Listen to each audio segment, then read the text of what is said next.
Alors bonjour Alexandre et Bonjour Sophie. Stéphanie de la librairie L'Haricot. Racontez-moi l'histoire de la librairie, comment c'est arrivé ici à Chambly? En fait, la librairie a été créée par les anciens propriétaires qui étaient M. Lachapelle et Mme Rivet, d'où l'origine du nom. L'haricot, la pour La Chapelle, ri pour Rivet, puis co pour Compagnie en 1967, duquel mes parents ont acheté en 1988, Yvon et Linda Bergeron. Donc, la librairie existe depuis 57 ans.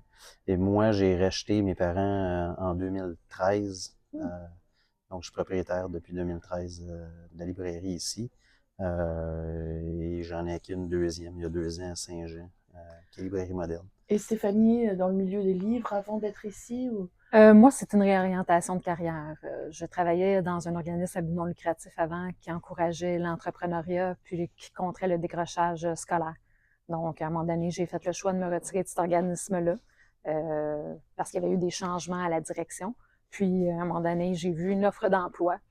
Puis, j'avais l'opportunité de venir travailler puis de partager mon goût de la lecture et de découvrir un domaine que je connaissais pas. Là, j'étais plus dans l'événementiel. Puis, ça a fonctionné. On m'a choisi.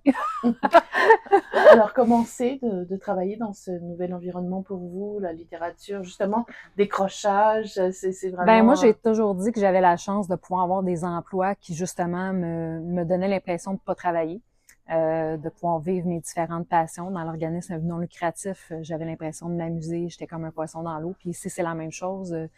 J'aime lire, j'aime les jeux de société, j'aime tout ce qu'on vend, j'aime la clientèle. J'ai jamais eu peur des clients. Fait que pour moi, c'est juste un pur plaisir de pouvoir travailler là-dedans. J'ai pas vraiment l'impression que c'est un travail. Là. Fait que dans mon cas, pour moi, c'est une réussite à ce moment-là, vu que on passe beaucoup de temps au travail. Hein? C'est comme une deuxième famille. Fait que pour moi, c'est important c'est que un ça. succès, quoi. Oui, oui. Alexandre, justement, c'est souvent de père en, en fils, vous, de reprendre finalement, de chausser les souliers de vos parents, ça a été comment? Parce que j'imagine qu'ils devaient vous emmener quand vous étiez tout petit, puis... C'est sûr, j'ai grandi dans l'entreprise, donc j'ai travaillé depuis des années. J'ai commencé, je devais avoir 12 ans environ dans le domaine, Oui. dans l'industrie, puis c'est par choix. Mes parents m'ont jamais forcé à travailler dans le domaine. Par choix, j'ai décidé de reprendre après les études à l'université, de reprendre l'entreprise familiale. C'est sûr, je vous dirais, ce que je répète tout le temps, c'est que je chantais l'épée de Damoclès au-dessus de ma tête, sachant très Oui. bien que les entreprises, lorsqu'elles passent à une deuxième génération, ont 20% des chances de réussite. Donc, je vous dirais, c'est quelque chose avec lequel les premières années, déjà que mes parents étaient comme la deuxième génération de la librairie, j'étais comme un peu la troisième. Donc, c'était quelque chose qui était, dans le fond, duquel j'étais conscient. Mhm. Mais je dirais que dans le fond, j'adore le domaine. Je suis impliqué depuis des années dans l'industrie. Donc, pour moi, c'est une belle opportunité. On a une super belle équipe. Puis éventuellement, j'ai mes enfants peut-être qui justement Qui qui serait seraient peut-être intéressant. intéressés.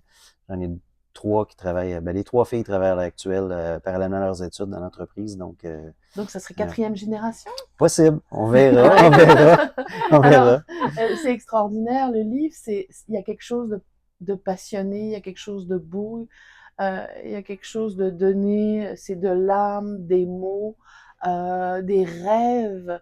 Est-ce que c'est ce qui vous plaît, vous, dans ce Ce qui milieu-là? me plaît beaucoup du domaine, puis on a la chance souvent d'en parler, Stéphanie et moi, c'est que dans le fond, on joue plusieurs rôles. C'est particulier d'être libraire parce que quelqu'un vivant un deuil va venir nous consulter, nous demander notre avis. Quelqu'un vivant une naissance va venir nous consulter.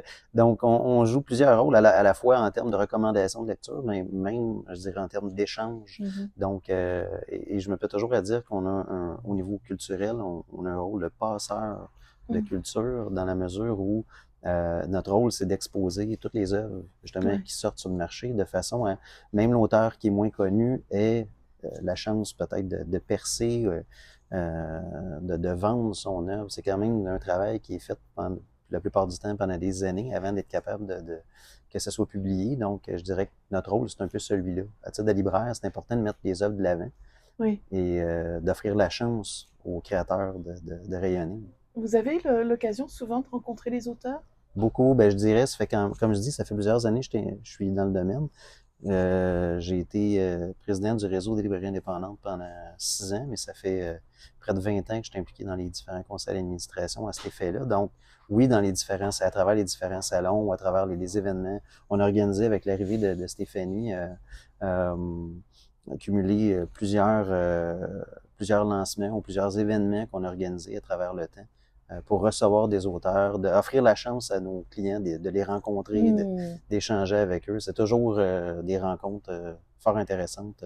Et c'est important aussi pour les auteurs de rencontrer, d'être le public et les libraires en question, parce que les libraires sont là pour les aider, pour mettre un livre en avant, pour les encourager aussi. Oui, puis c'est toujours intéressant parce que toujours le métier d'auteur est toujours un peu mystérieux, je dirais, dépendamment du parcours de l'auteur en question. Mais c'est toujours intéressant d'apprendre à en connaître davantage, de savoir d'où il vient, l'œuvre qui a été créée, sur quelle base, quelle portion reflète peut-être la vie de l'auteur. Donc, c'est toujours un élément de notre côté qui est intéressant lors de ces rencontres-là à titre de libraire.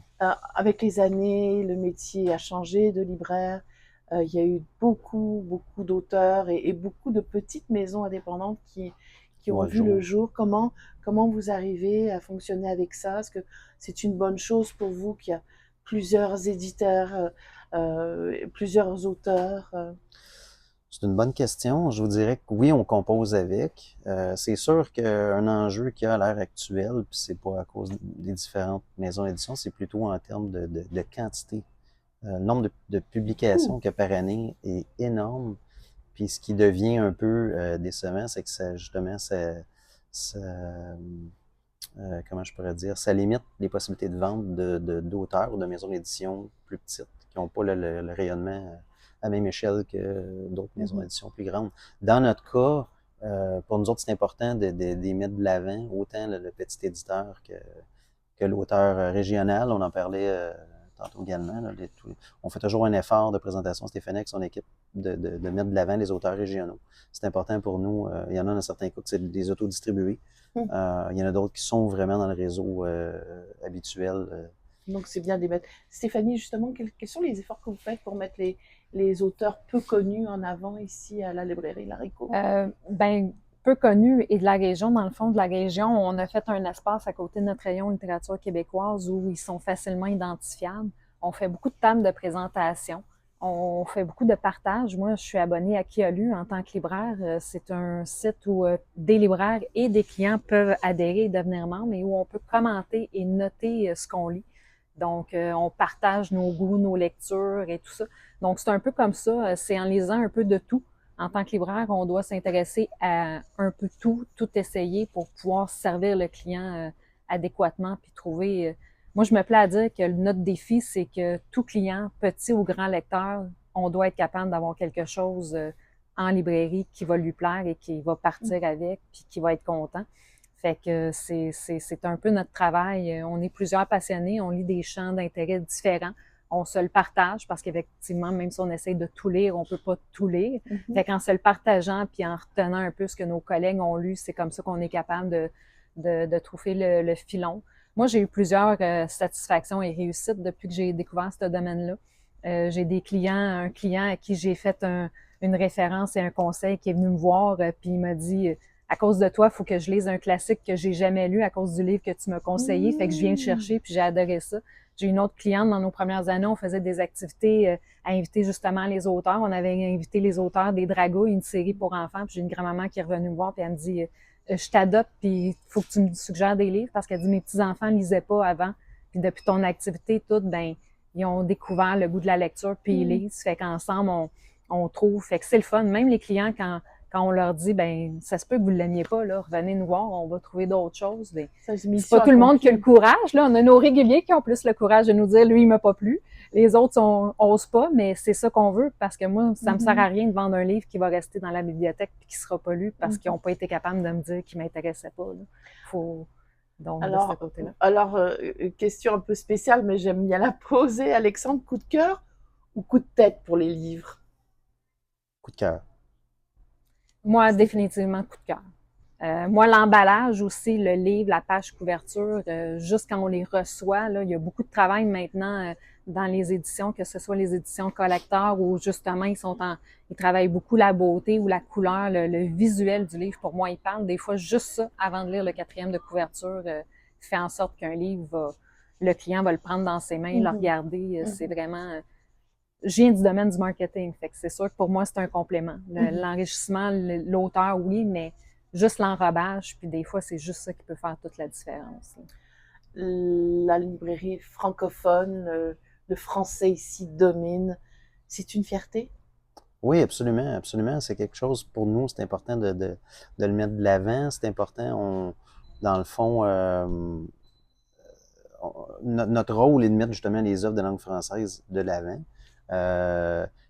Le français a toujours été important en étant agréé par le gouvernement, puis on a la chance de vendre aux bibliothèques, aux écoles, dans le réseau scolaire. C'est sûr que pour nous, justement, notre premier rôle, justement, c'est quand je disais d'être passeur de culture, c'est d'offrir, de rendre accessible les œuvres de langue française à la clientèle, aux enfants, aux jeunes. Donc oui, c'est un élément pour moi, qui est primordial dans les librairies au Québec. Stéphanie, vous êtes dans le marketing, la littérature québécoise. Ben pour moi, c'est définitivement super important.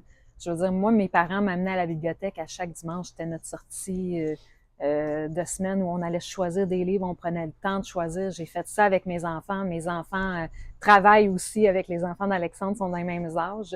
Fait que pour moi, c'est super important parce que c'est ce qui nous définit. J'ai rien contre l'anglais, j'ai rien contre toutes les autres langues non plus.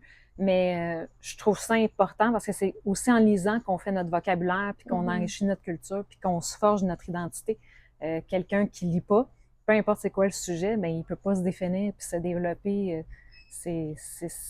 On devient partie intégrante des œuvres qu'on lit, dans le fond. Je dirais que c'est peut-être, juste pour rebondir là-dessus, c'est peut-être un des seuls domaines, c'est ça qui est particulier avec le domaine du livre, c'est que c'est un des seuls domaines dans le fond, dans lequel on peut partager des œuvres ou partager des échanges avec la clientèle. Au-delà de la vente comme telle, dans le fond, c'est un échange c'est une discussion de passionnés. Donc, puis c'est de rendre accessibles les œuvres aux clients, puis de leur permettre, dans le cas où il y a des événements, de rejoindre ou de rencontrer des auteurs qui n'auront probablement jamais la chance de voir ou d'être aussi proches. Donc, c'est un peu particulier, alors que ça demeure un commerce, mais ça va au-delà de l'aspect commercial. C'est peut-être un des seuls domaines qui est comme ça. Moi, j'ai la chance. Je parlais tantôt d'événements qu'on pouvait organiser. Ben, on a autant de plaisir à organiser un événement où il y a peu de gens qui y participent parce que les gens qui repartent, ils ont des étoiles dans les yeux parce qu'ils ont la chance de rencontrer quelqu'un qui apprécie, quelqu'un duquel ils ont lu une œuvre ou ils ont compris une histoire, le passé. Donc, c'est un peu le domaine du livre est particulier pour ça. Un grand merci à vous deux. Ben, merci à vous. Beaucoup. Merci.